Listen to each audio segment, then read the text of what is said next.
Welcome. Scott here. Here is a quick boss guide for the upcoming Intersecting Wills for Reno, Professional's Pride. The synergy units for the event are the returning Reno, Ashe, Alisaie, and Sherlotta. The featured units will be getting their force enhancement boards unlocked. Reno FR will be making its debut. Both Reno and Ashe will be getting their C90 awakening and reworks. We will be fighting two Dragonfly. They have 70 million HP each. The turn requirement is 90. The HP requirements is 8,000. Before I continue further, here is a small disclaimer clause for the video. The guide is written based on the time that the event was released for the Japanese version. Please do note that it is possible that the boss fight mechanics might differ when the actual event is released in global. As we are no longer have Lufania Plus fights, the boss guide will be focused primarily on Shinryu fights. In Shinryu, you need to understand the effects gained by the boss as the force gauge build up, its force ability and its force time effect. As your party has low force levels at the start of the era, it is highly certain that the boss force gauge will build up faster than yours. To have a better understanding on the basics of the force gauge mechanics and Shinryu fights, I have done a video explaining the mechanics. I have included the link to the video under the comments and video description for your quick reference. For this fight, the boss force gauge is broken into 3 thresholds. When the boss gauge is more or equal to 40%, your party initial brave and max brave will be reduced by 30%. When the boss gauge is more or equal to 60%, your party initial brave and max brave will be reduced by 60%. When the boss gauge is more or equal to 80%, your party initial brave and max brave will be reduced by 90%. The boss force gauge will build up faster as its HP is lowered. You can refer to the table on the screen for the percentages. Compared to the previous fight, this fight isn't really a dangerous one or toxic as the infamous Dimensions Transcendence Tier 10 fight. The boss has a predictable moveset. The boss will trigger Carpet Bomb as you pass certain HP thresholds. At the 100% threshold, the boss will use its force ability, Carpet Bomb +++ and activates its force time for 5 turns. The boss force ability, Carpet Bomb +++, is recover from break, brave gain, followed by a guaranteed hit, AoE HP attack. Upon using the force ability, the boss will enter into its force time where the gauge will start to emit a red hue with counter of 5 on its gauge. When the force time is activated, the bosses will gain HP damage resistance of 200% where you will deal 0 damage to the boss. So, in order to survive their onslaught, make use of Brave Control utility or tanks and you should be fine. To freeze the enemy's force time, you need to use a melee thunder force ability which is Reno or Desch FR. Non-elemental melee FR like Gabarinth or Ursula will also work if you enchant them with a thunder enchant call. If the boss force gauge is going to be activated, let the boss activate it first. Cast thunder enchant and use your melee FR to cancel the boss force time. Now let's proceed with some party setup recommendations. Recommended calls abilities. To ensure that you are able to constantly break them, it is important to inflict defense down debuffs. Example of calls abilities that inflict defense down calls are Ferris, Titus, Jack, and Vanille. To speed up the fight, using HP damage up debuff calls like Karasame, Seymour, Fran, Ignis, Lilisette, Maria, and Dark Knight Cecil are useful. Although a bit trickier to use, Aura-type HP damage up calls like Kumari, Alisaie, Priyash, Leo and Locke are also viable. Most recently C90 units have Aura-type HP damage up bonuses. You can use Dissidia DB Call Finder to find out more. If you are using Reno FR, Thunder Elemental Enchant is important to uptick your force gauge. You can use Thunder Enchant calls like Garnet, Kryl LDCA, or Ashe LDCA. Garnet's enchant is buff based while Kryl and Ashe LDCA offer an aura enchant of 6 turns. Next, I will be covering units that will be useful to handle the fight mechanics. For any endgame fights like Lufania and Shinryu, it is always recommended to bring supports for their aura and buffs. You can consider bringing Selphie, Lena, Ishtala, Yuna, Garnet, Purim, Rem, and Ramza. Selphie can make your party hit hard with her guaranteed launch debuff, while Lena can ensure your party is always safe with her powerful HP regen buffs. Both Lena and Selphie are top-notch budget supports. Burst healing is useful to handle the boss HP attack are triggered during thresholds. As the boss will trigger HP attacks at certain thresholds, it is advisable to bring a damage mitigator if you doing a hit and counter run. You can consider Leela, Beatrix, Snow, Zack, Edge, Warrior of Light, Orin, and Golov. Evasion tanks like Leela, Golov, or Edge are great here. In addition to the support and tanks, you can bring the following units if you have them. Most of the boss attacks revolve around brave hits. So brave control utility will help to prevent the boss from gaining too much brave. Maria LD debuff can drain their brave when they act. Leon's EX buff will convert their brave hits to battery for your party. Setzer and Kater can freeze their brave gains. Sephiroth can set their brave to ones with his BT aura. Thunder enchants will help a lot here. You can bring any one of the following thunder enchanters for the fight: Garnet, Raijin, Kryl, Ashe, and Desch. Optimal FR to use for this fight are Reno, Ursula, Desch, and Camlanod. If you fulfill the 3 conditions of Ice, Disable and Launch, you can nuke the boss down fast before it could pose any threat with Camlanod FR.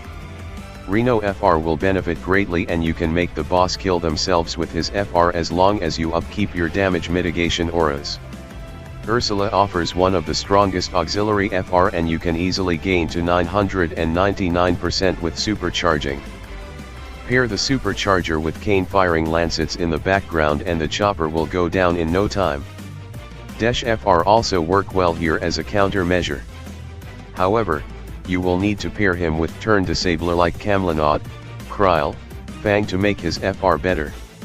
Most Thunder Enchant units have paralysis built in their kit. Have Desch stick to his anti-physical stance, as all the boss attacks are mainly either ranged or melee. As Shinryu is about building up your force gauge chargers units are great to deploy here.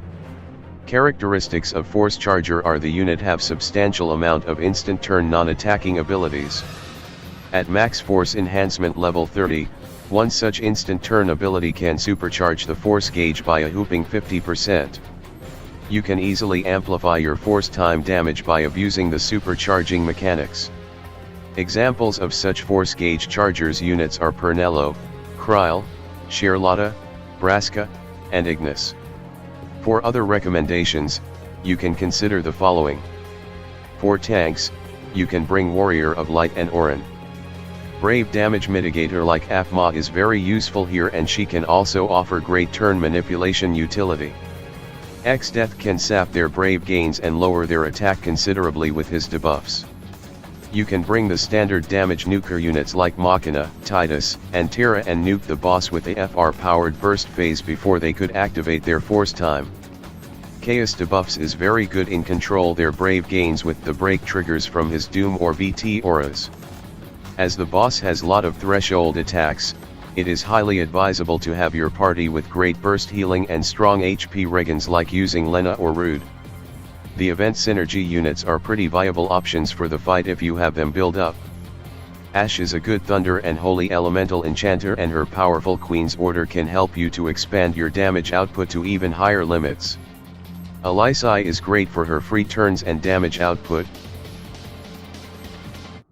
On the screen, you will see a timeline showing the HP thresholds triggers that you need to watch out for. Like Lupania, Shinryu fights also features aura boosts for the boss when their HP are depleted to a certain threshold. The stats boosts are triggered at the start of the fight and 79%. Like other Shinryu fights, the enemy's force gauge will charge faster as their HP depletes. As the enemy's force gauge reaches 40% and above, the boss will apply aura that reduces your party's initial and max brave. The boss force ability Carpet Bomb +++ is a brave gain, followed by a guaranteed hit, AoE HP. While in force time, the boss will gain 200% HP damage resistance, which will result your party attacks dealing no damage. You can either use a Thunder Elemental melee FR to cancel it or activate your FR to kill before the boss activate theirs. At the 79%, 49%, and 19% HP threshold, the boss will use Carpet Bomb, which is an AoE Brave plus HP attack. Make sure your damage mitigation is up when you are about to trigger the threshold. If you trigger the thresholds while in summon or burst phase, the boss will chain them up once you exit those phases. The boss has a standard damage rotation cycle. It will start off with machine gun fire, glide bomb before ending with blind fire. All attacks only have brave hits. It is important to ensure that you have brave damage mitigation against blind fire, as that attack has a lot of brave hits which can result the boss to accumulate big amount of brave. At the 29% HP threshold, the boss will activate Runaway, where it will gain a red aura which raises its turn rate and attack. Beware that the boss could use a stronger variant of Carpet Bomb Plus before you destroy it. So, try to finish the fight fast before it becomes a problem for you. Overall, this fight isn't that difficult as long as you have units that can handle the mechanics. Evasion tanks like Leela, Glove, or Edge will have a nice field day in this battle. Counter units like Orin, Gladio, Core, or Beatrix also works wonders here. If you have Camlanaut, Machina, Terra or Titus, you can easily do boss no turns thanks to Camlanaut broken FR mechanics. If you have Reno FR, you can deploy a duo team of him and a cover tank like Orin or Glove. You can watch the boss counter to death by themselves. Make sure you bring a Thunder Enchant Call for your party to abuse his force time. Now let's proceed with the boss mechanics proper.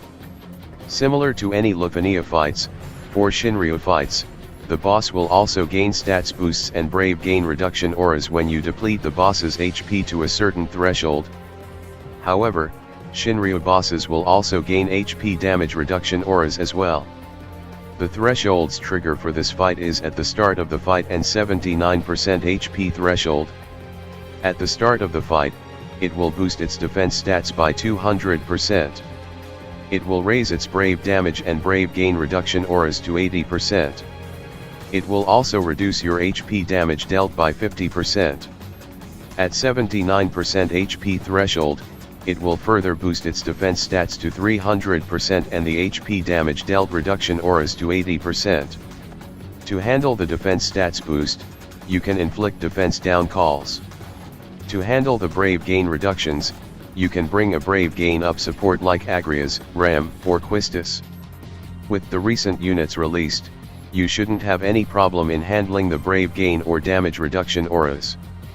For HP damage reduction auras, HP damage up calls will only partly offset against the reductions. However, you can easily overwrite them with your party force time. As we progress through the era, we will gain access to units with FR that allows you to build up your force time HP damage bonuses up to 999%. Learning on how to take full advantage of the damage window in Shinryu fight holds the key on how to make Shinryu fights easier. Now, I will be covering the boss key mechanics in detail. The boss has a standard attack rotation cycle. It will start off with machine gun fire, which is an AoE brave attack. Next, it will follow up with a single brave attack called Glide Bomb on the following turn. Lastly, it will end the rotation with Blind Fire.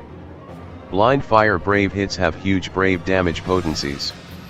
Make sure you don't get broken by it easily, otherwise the boss could gain big pools of brave that could pose a threat for your run.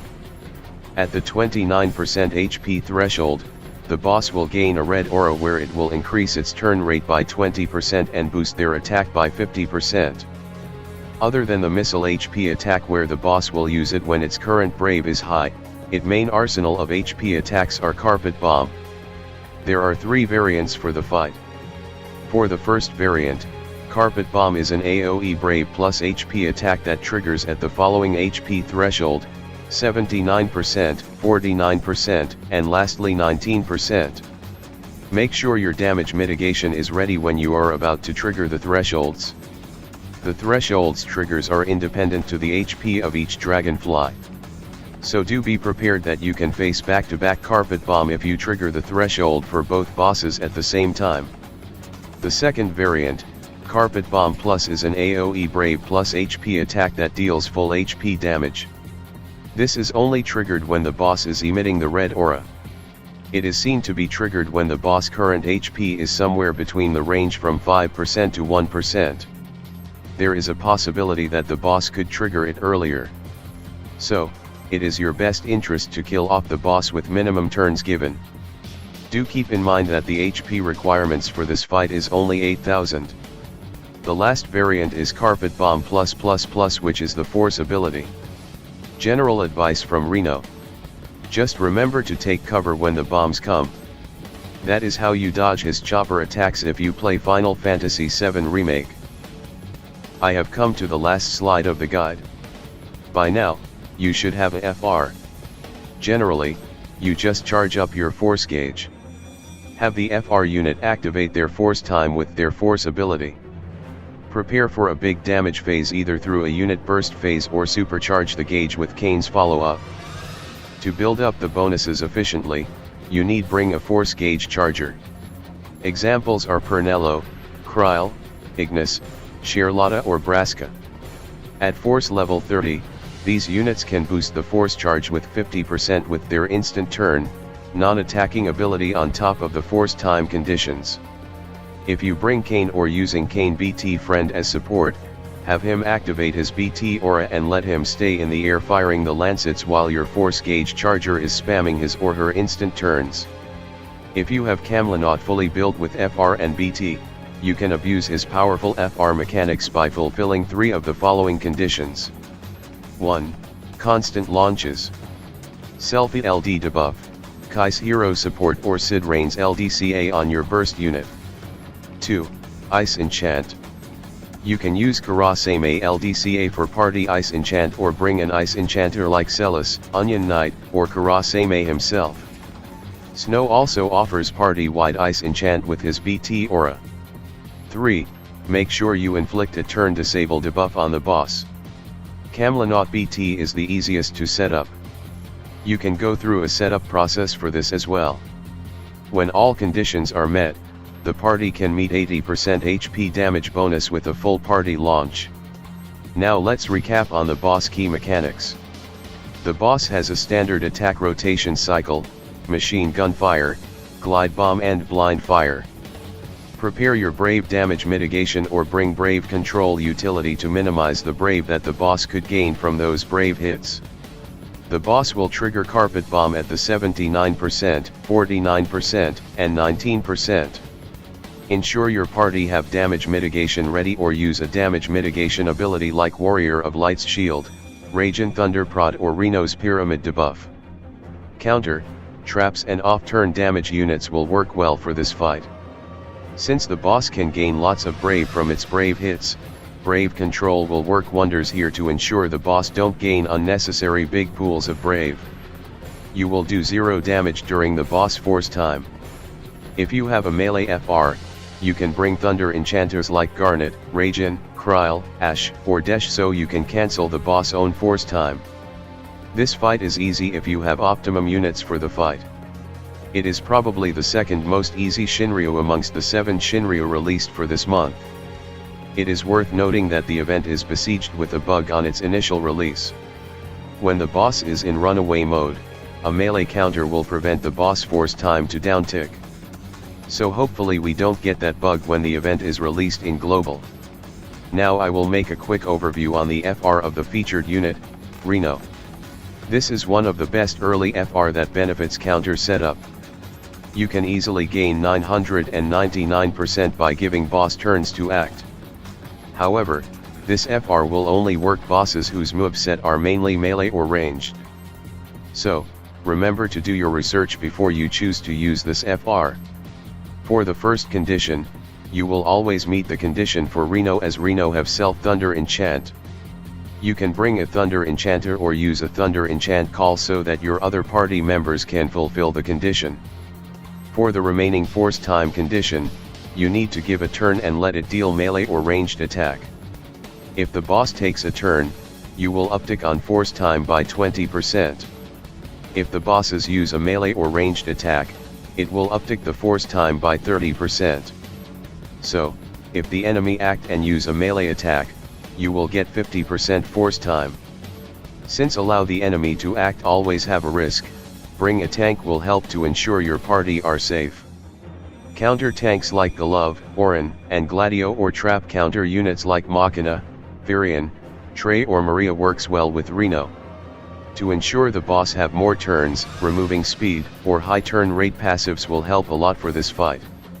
Breaking out of order also help a lot. There is a downside to Reno's kit. As you need the boss to act, his num debuff from his S1 becomes counterintuitive against his FR requirements. So don't use his S1 during his force time.